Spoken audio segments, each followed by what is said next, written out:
भारतीय reserve bank सहायता तथा साधन नुआदिल्ली और संपर्क फिन सर्विसेस भुवनेश्वर मिलित सहयोग में रायगड़ा जिलार पद्मपुर ब्लॉक बिजु कल्याण मंडप पद्मपुर एक आर्थिक साक्षरता और जमाकारी शिक्षा और सचेतनता कर्मशाला अनुष्ठित होती। मुख्य अतिथि भाव में सरपंच कंडगिरी प्रकाश, पद्मपुर ग्राम पंचायत मिशन शक्ति ब्लॉक संयोजक क्रांति कुमार पाढ़ी, आरबीआई परिचालक भुवनेश्वर एम रेनालगिरी, संपन्न बीसी शाखा परिचालक सारथी बाग और महाशक्ति फाउंडेशन प्रतिष्ठाता सदस्य तथा तालीमदाता प्रकाश चंद्र साहू प्रमुख उद्बोधन देते। एक कर्मशाला स्वयं सहायता गोष्ठी सदस्य मैंने विभिन्न बैंक और आर्थिक अनुष्ठान पाई ऋणर उचित विनियोग, व्यवसाय आवश्यकता अनुसार ऋण दरखास्त, रोजगार भित्तिक व्यवसाय आय ऋण किस्ती फेरस्त तथा अत्यधिक ऋण भारग्रस्त नहेबा इत्यादि विषय विशद भाव में आलोचना करते। कर्मशाला डिजिटाल माध्यम टंका आदान प्रदान करुले आवश्यक सतर्कतार विभिन्न दिग उपरे संबल व्यक्ति मैंने अंशग्रहणकारी मानक बुझाइले।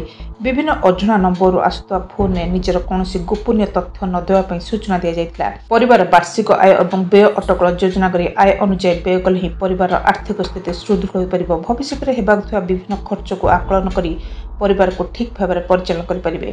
कार्यक्रम में तालीमदाता प्रकाश चंद्र साहू, सारथी बाग और क्रांति कुमार पाढ़ी ब्लॉक संयोजक मिशन शक्ति जोगदे तालीम प्रदान करते। ललित कुमार चौधरी, विद्याधर सबर, रश्मिता सबर, राकेश मल्लिक और ग्राम पंचायत कर्मकर्ता कार्यक्रम परिचालन सहयोग करते। कर्मशाला मिशन शक्ति गोष्ठी सहायिका एमबीके स्वयं सहायक गोष्ठी चाषी और मिलित उत्तरदायी गोष्ठी 65 जन सदस्य अंशग्रहण करते।